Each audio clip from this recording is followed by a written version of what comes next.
Centre of Indian trade unions अर्थात सिटूचा 56वा वर्धापन दिन दत्तनगर येथे उत्साहात साजरा करण्यात आला। यावेळी ज्येष्ठ कामगार नेते नरसय्य आडम यांच्या हस्ते ध्वजारोहण करण्यात आले।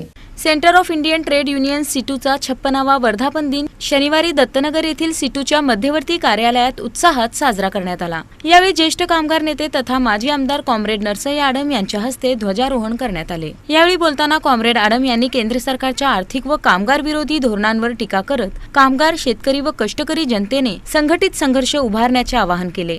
वर्ग संघर्ष हे कामगाराचा हत्यार, कामगाराचा आत्मा, वर्ग समन्वयाची भूमिका म्हणून शेवटी देशातल्या डाव्या काँग्रेस पक्षाच्या कार्यकर्त्यांनी 30 मे 1970 ला कलकत्त्याच्या ब्रिगेड परेड मैदानावर 20 लाख कामगार जमलेले होते। सोलापुरामधून मी सुद्धा त्या ठिकाणी गेलो होतो।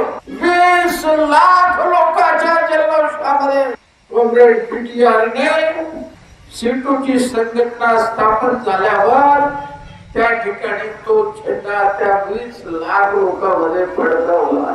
तसेच 1 ते 3 जून दरम्यान मुंबई येथे होणाऱ्या महापडाव आंदोलनात मोठ्या संख्येने सहभागी होण्याचे आवाहनही त्यांनी केले।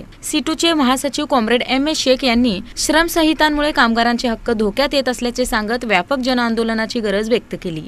कार्यक्रमास नसीमा शेख, सुनंदा बल्ला, दाऊद शेख, व्यंकटेश कोंगारी, ॲडव्होकेट अनिल वासम, दीपक निकंबे, नरेश दुगाणे यांच्यासह सिटूचे पदाधिकारी व कार्यकर्ते मोठ्या संख्येने उपस्थित होते। कामगार एकजुटीचा विजय असो आणि लाल झेंड्याला लाल सलाम अशा घोषणांनी परिसर दुमदुमून गेला।